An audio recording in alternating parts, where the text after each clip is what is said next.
जो मुसलमान होना चाह रहे हो, हाँ जी, अपनी मर्जी ना होना चाह रहे हो। हाँ जी, मैं नासर मुख्तार करदी हाँ ते काफी 9 सालों ਤੋਂ ਜਾਣਦੀ ਹਾਂ ਇਹਨੂੰ अच्छा ਤੇ ਤੇ इस्लाम भी ਤੁਸੀਂ ਮਰਜ਼ੀ ਨਾਲ ਕਬੂਲ ਕਰ ਰਹੇ ਹੋ। डिवोर्स हो गई है ਤੁਹਾਡੀ, तलाक हो गई है ਤੁਹਾਡੀ। जी सरबजीत कौर एक साधारण महिला अब हिंदुस्तान पाकिस्तान में चर्चा का विषय बन गई है। पंजाब के कपूरथला के अमीनपुर गांव की रहने वाली सरबजीत कौर जो एक सिख महिला है और अचानक पाकिस्तान जाकर गुम हो जाती है और फिर वहां मुस्लिम धर्म अपनाकर निकाह कर नूर हुसैन बन जाती है। चंडीगढ़ से लाहौर और दिल्ली से इस्लामाबाद तक ठंड के दिनों में भी अब गर्माहट हो पड़ी है। गर्मी तो आईएसआई और रॉ के दफ्तरों में भी है। इन सब की वजह सरबजीत कौर ही है। नमस्कार, मेरा नाम है रिचा और आप देख रहे हैं वन इंडिया हिंदी। सरबजीत कौर क्यों गई थी पाकिस्तान? सबसे पहले सवाल तो यही सबके जहन में आ रहा होगा। तो आपको बता दें कि गुरु नानक देव का प्रकाश पर्व मनाने के लिए भारत से श्रद्धालु 4 नवंबर को पाकिस्तान के ननकाना साहिब गए थे। इस जत्थे में 1922 तीर्थयात्री थे। सरबजीत इसी जत्थे में शामिल थी। इस जत्थे का नेतृत्व अकाल तख्त साहिब के जत्थेदार ज्ञानी कुलदीप सिंह गरगज कर रहे थे।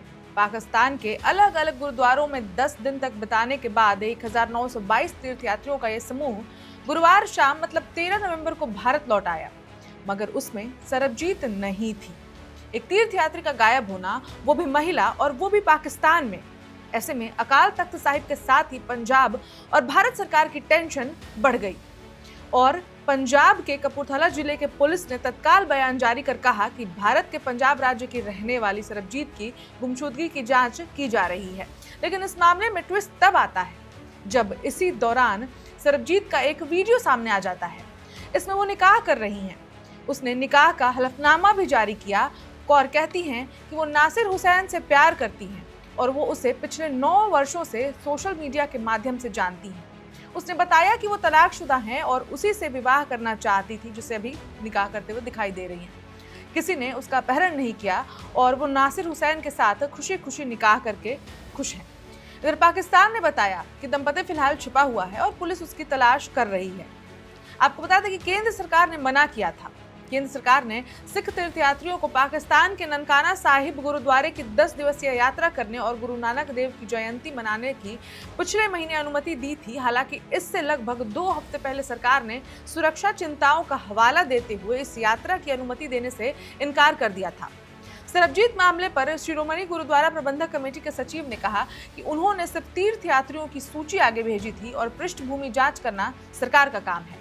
तो चलिए अब समझते हैं कि क्या ये पाकिस्तान की साजिश है या असली प्रेम कहानी। अब इस मामले में भारतीय एजेंसियां इस बात की जांच कर रही हैं कि क्या ये पाकिस्तान की कोई साजिश है या फिर असल में ये एक प्रेम कहानी है।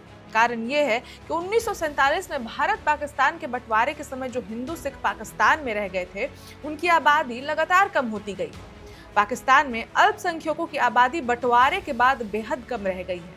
उन पर तरह तरह के जुल्म ढाए जाते हैं और उन्हें दूसरे दर्जे का नागरिक घोषित रूप से माना जाता है। कश्मीर के अलावा पंजाब में भी पाकिस्तान उपद्रव मचाने की लगातार साजिशें रचता रहता है। खालिस्तानी आतंकवादियों को लगातार फंडिंग और सपोर्ट करता है। ऐसे में भारतीय एजेंसियां और सरकार इस मामले पर बेहद सतर्क हैं और नजर बनाए हुए हैं। इस खबर पर हमारी भी नजर बनी हुई है। जो भी अपडेट्स आएंगे हम आप तक पहुंचाते रहेंगे। तब तक देखते रहें one India Hindi. Subscribe to One India and never miss an update. Download the One India app now.